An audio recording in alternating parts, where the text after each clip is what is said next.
playoffs are right around the corner, like literally they are. They're going to be happening next week. But first, we got to get through the last game of the regular season. The Baltimore Ravens are getting ready to take on the Cleveland Browns in just a few short hours. And this game, it is very, very important, but it's actually a lot more important than you think, and that's for a couple of different reasons. We're going to get into that shortly. Before we do, make sure you subscribe to the channel, turn notifications on. Let's get to 81,000 subscribers. Shout out to our guy, Anquan Bowden. Shout out to our guy, Tez Walker. Let's get to that number.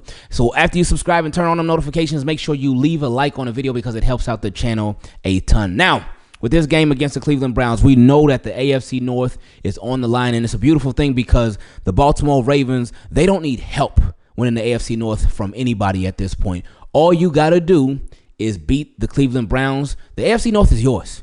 So you get at least one home game. Obviously, some things could happen where you can get more than one home game, but you get at least one home game. So that'll be nice for Ravens flock to be able to see a playoff game at the crib again. Because remember, you had one last year. You had two last year. Now, one of them was nice. The other one ain't really go so good. But it's nice to have the home fans rocking with you. I mean, wherever the Ravens got to go, if the Ravens do happen to travel, Ravens flock going to show out. We already know. But it's nice to have the games at the crib.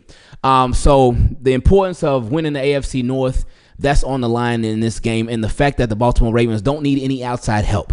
That's a beautiful thing because we've seen time and time again where Baltimore Ravens have needed some help, and sometimes they get it, sometimes they don't. But whenever they're in that situation, I say, hey, they ain't got nobody but themselves to blame. But it's the same rules apply, just on the flip side. In this case, they don't need any outside help to win the AFC North, and they don't have anybody but to blame but themselves because they got themselves in this situation. So shout out to them. Shout out to the Baltimore Ravens. Shout out to John Harbaugh. Shout out to this coaching staff for the amazing turnaround because they started off 0-2, and now they're sitting pretty in a really good situation. Now, this game, it holds a lot more importance than you may realize. You think about, the mentality of the Baltimore Ravens. Think about what a win and a big win would do for the mentality of this team. I'm 99% sure, actually I'm 150% sure that they are a very, very confident bunch right now. A humble but confident bunch, and you are allowed to be both. And I think the Baltimore Ravens are just that. Now, if you win against the Cleveland Browns later today, that does a lot for your morale. It continues the high morale that you currently have right now. And you are riding into the playoffs on a nice win streak. What is it, a 4-game win streak? Because it was the Giants and the Steelers and then the Texans. And then if you beat the Browns, you'll be on a 4-game win streak in the play. Oh, you coming in hot. We like that. We would love that. And that would have the Ravens literally flying high. Yes, pun intended with that. But also, think about the flip side. Think about what a loss would do to the Baltimore Ravens. Now, I don't expect them to lose, but we got to talk about all possibilities. Think about what a loss would do to this team. They would not be feeling good heading into the playoffs. They could still be confident, but if you lost to the Browns, Myles Garrett, he said, I'm trying to mess up the Ravens season. I'm trying to ruin it. Trying to mess him up. I ain't worried about that. And again, when you're playing a team that has nothing to lose, like the Cleveland Browns, that can be one of the most dangerous teams to play. So I expect the Cleveland Browns to be trying to pull out everything to try to ruin this for the Baltimore Ravens. I don't expect it to work, but I expect the Cleveland Browns to try, to just be desperate because their season has been over before it even started. And they're going to do everything to play spoiler. But with that being said, something else with the Baltimore Ravens. This game, again, it's the last game of the regular season. So this is the last chance that you have to make those mistakes. Now, Baltimore Ravens, they've cleaned up a lot of stuff. Obviously, the turnovers have been at a minimum. The penalties have dropped a whole lot, and that is huge. But this is the last chance to be able to be like, oh, man, we did that. Oh, we messed up here. We got all these penalties here. We got a turnover. We got this, that, and the third. Oh, we did all that. Oh, man. But there's always next week. This is the last time that you're going to be able to say that because you can't get away with all of that stuff come playoff time. The sloppiness, the errors, the mental mistakes. This is your final rough draft before you got to turn in that exam. This is the last pretest before you got to take the actual test. They're like, this is it, man. So you want to go off on a high note. You want to go into the playoffs, head into the playoffs on a real high note. Yeah, you want to win, but you want to win big. And you want to have a sound win where the offense, they do their thing. The defense, they do their thing. Special teams, they do their thing. And you want to get out those last kinks because you're going to get all these positions. You want to get them taken care of. Like, think about the return man. Because the Ravens this year, their return men have been up and down. It was Tylan Wallace. It was Deontay Hardy. It was Desmond King. Recently, it was Steven Sims. And I expect it to still be Steven Sims, but get that taken care of. So heading into the playoffs, you ain't like, okay, who's gonna be? What's gonna happen? Everything with Rasheen Ali and Keaton Mitchell, because Justice Hill's gonna be out. They got to figure out how they best are going to use those guys. Obviously, Derrick Henry is the focal point, but you want to figure out how you're going to implement those guys as well, just in case. Now, I expect Justice Hill to be back for the playoffs, but just in case, stay ready so you ain't got to what? Get ready. And we could go through so many different positions and whatnot, but Ravens want to hit that groove. They want to hit the playoffs in stride. So they can really be rolling, and whatever team decide to try to get in their way, they can say, excuse me, we got to head to New Orleans. Now, I ain't going to take much of your time today because I know you're getting amped up and getting ready for the game. Y'all make sure y'all come through for the live stream. Subscribe to the channel and turn on notifications on so when we go live, you will not miss it. But now, we don't reach my favorite part of these videos where we get to feature your questions. If you'd like to take part in it, you can send an email to teamkeepitclean@gmail.com. For the Team Keep It Clean patrons, you can send a DM directly on there. If you would like to join the patrons, you can go to patreon.com/Ingravenvids. Or if you would like to send your question in a unique way, you can send it to our P.O. Box. The address is down below in the description. First question came from a Team Keep It Clean patron, my guy, 7. Said, hey, Ingraven, just wanted your opinion on what do you think our identity will be going into the playoffs? Oh, good timing with this question, especially with the title topic of this video. But our identity going into the playoffs, I think it'll start, and it should start, with Derrick Henry. I think with the Ravens, they just need to play their game. Don't try to get too cute, but do whatever it takes, any and everything, to win. That's it. Just do what it takes to win. It ain't got to be pretty. It ain't got to be cute, but just do your thing. Start with Derrick Henry, but then obviously the Ravens have a very dynamic offense where they can get it done so many different ways. Use those. And don't forget what's working. Don't. That is so important in my opinion, man. He also said, I'm thinking it'll be the obvious Derrick Henry ground and pound with our defense, with the added abilities Lamar in our skill positions when needed. Hopefully the defense becomes more aggressive with turnovers so we become a juggernaut. Oh, that would be great. That would be great. And the defense, they have been implementing that slowly but surely, just creating more turnovers. Because I think with turnovers, obviously a lot of it is right place, right time, but a lot of it is just understanding the defense. A lot of it is being comfortable in the defense. A lot of it is being confident in whatever your position is on this defense. So the Ravens have been doing a much better job of that recently. So in the playoffs, we expect it to get even better. Next question came from my guy Keontae, who's also a Team Keep It Clean patron. He said, yo, Ingraven, what's good? We got a secret surprise Pro Bowler. Falele. We sure do. He said, through all the doubt and everything the media had against him, he got some flowers in the end. He really did. So shout out to Daniel Falele. And he's an alternate Pro Bowler. And guess what? Nobody, you could say whatever you want to say about him. You can feel however you want to feel about him. But the bottom line, nobody can ever take that away from him. Ever. He can say, hey, my first year starting, first time playing a brand new position. I never played this position ever before. And I made it as a Pro Bowl alternate. Now, you think about that. Some people might say, oh, he's just an alternate. He ain't even on an official Pro Bowl roster. He ain't even know that anyway. But think about how many players there are in the NFL. Think about all these teams. There are 53 players on the team. Only 46 of them get to play every Sunday. There are 32 teams. So you multiply 32 multiplied by 53. Because sometimes like the inactive actives, they switch up people who they be using and don't use. But out of whatever that number is, Daniel Falele made it as a Pro Bowl alternate. That's pretty good. That's powerful right there, especially for him. But anyway, he also said, this O-line has battled through some adversity, and I'm glad they did And he said, Super Bowl, here we come. We feel you. Next question came from my guy Keegan. He said, what's up, Ingraven? Congrats on the 80K, my guy. Appreciate it, K. He said, even though the MVP race is a two-man race between Lamar and Josh Allen, one thing I've seen in the recent weeks is how Joe Burrow should be the front runner for MVP over Lamar and Josh if he manages to get the Bengals into the playoffs because of how ridiculous his numbers are. His numbers are crazy. They are crazy. But with that, before we continue, what's his head-to-head with Lamar Jackson? Well, hey, there we go. Anyway, he said, and I think they got a losing record against winning teams, and they got a winning record against losing teams. Anyway, continuing. He said, that's funny to me if Lamar threw the amount of pass attempts this season as Joe Burrow of 606 and multiplied it by Lamar's average per completion this year, Lamar would only need 55 passing yards this week to pass Peyton Manning for the all-time single-season passing yards record of 5,477. I sure would hope that Burrow has those numbers when you are throwing the ball to an average of 40 times per game. Just another complete debunk to Burrow and shows why Lamar should be the MVP to me. I love it. Run first mentality is damaging. Oh, this should be an interesting one. Next question came from Mars Rose. Said, dang, Ingraven playoffs really came quick this season, huh?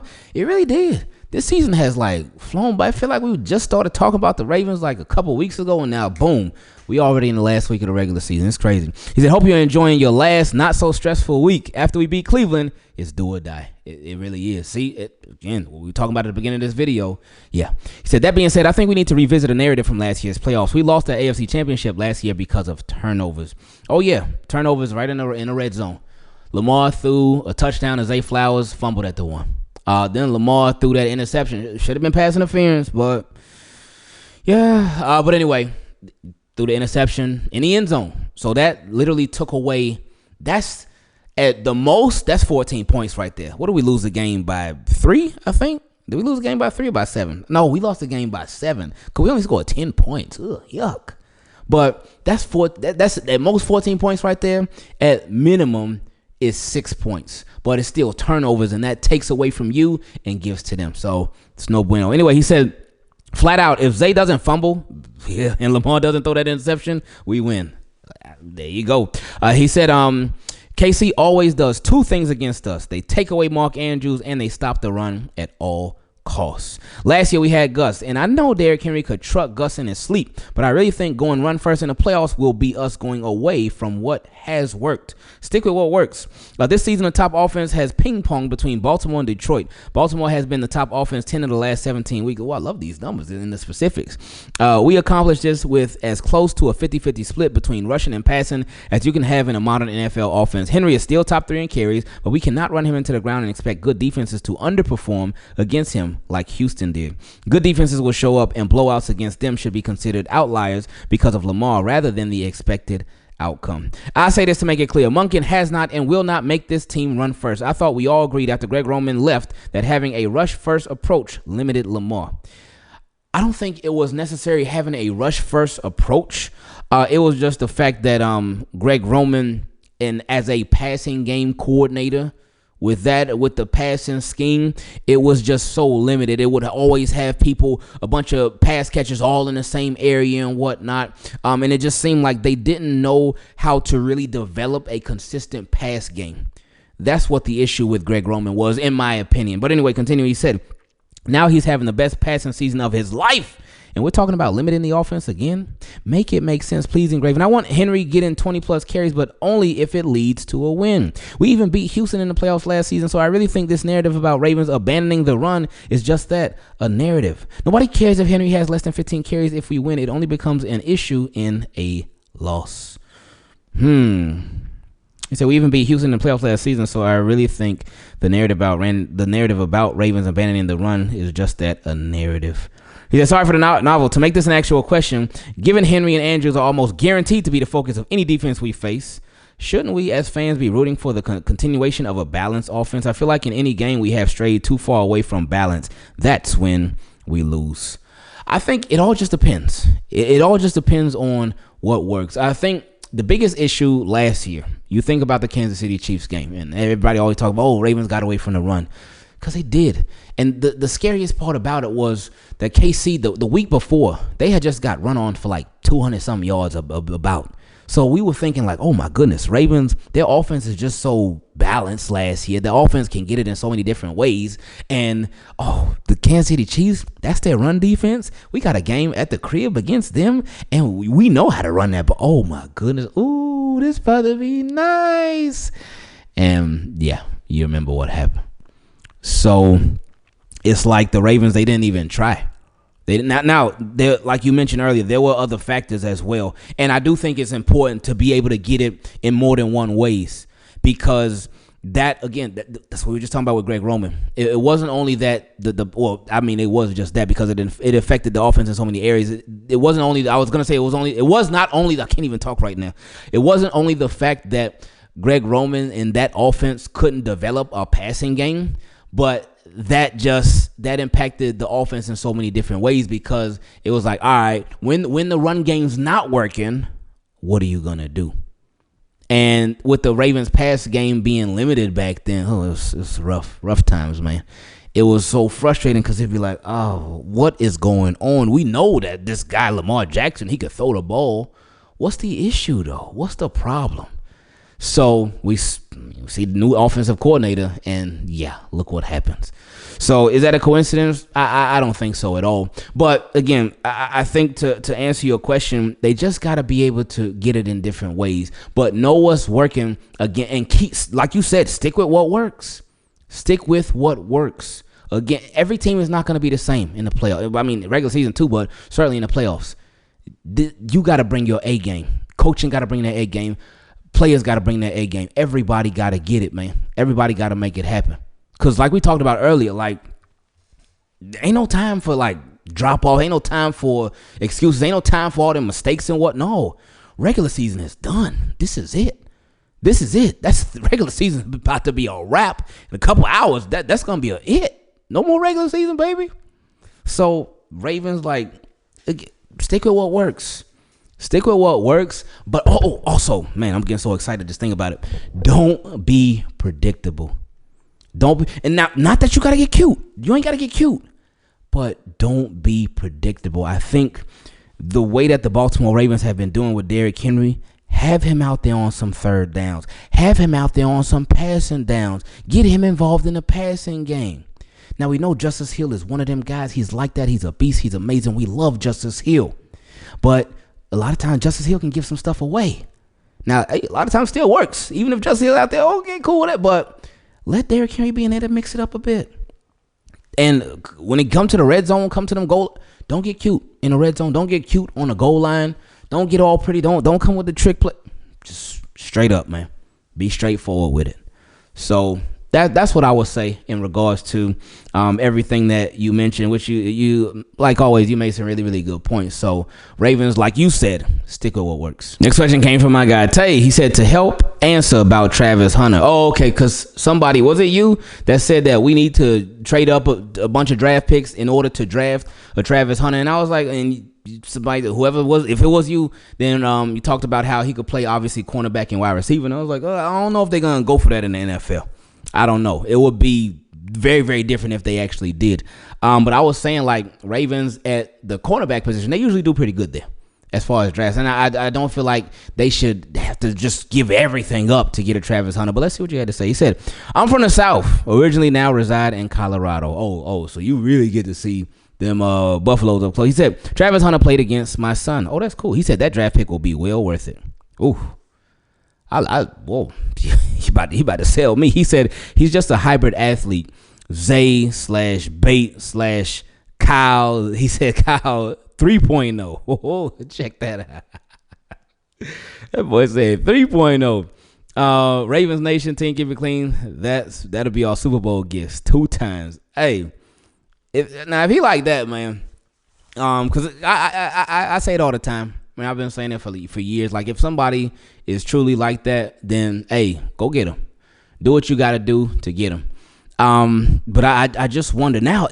You know what's crazy, though, now? I would wonder how the Baltimore Ravens would use him. Would you use him as a corner? Would you use him as a receiver? Would you use him as both? Ooh, I don't know. I will still be hesitant on that. But now, what's nice about the Ravens is that, at least for me, I can't speak for everybody, but I don't have the fear of how they develop wide receivers now. Because, hey, shout out to Todd Monken, because before we even talked about it, because I remember there have been plenty of conversations like, oh, Ravens could have drafted Stephon Diggs. Ravens could have drafted Cooper Kupp.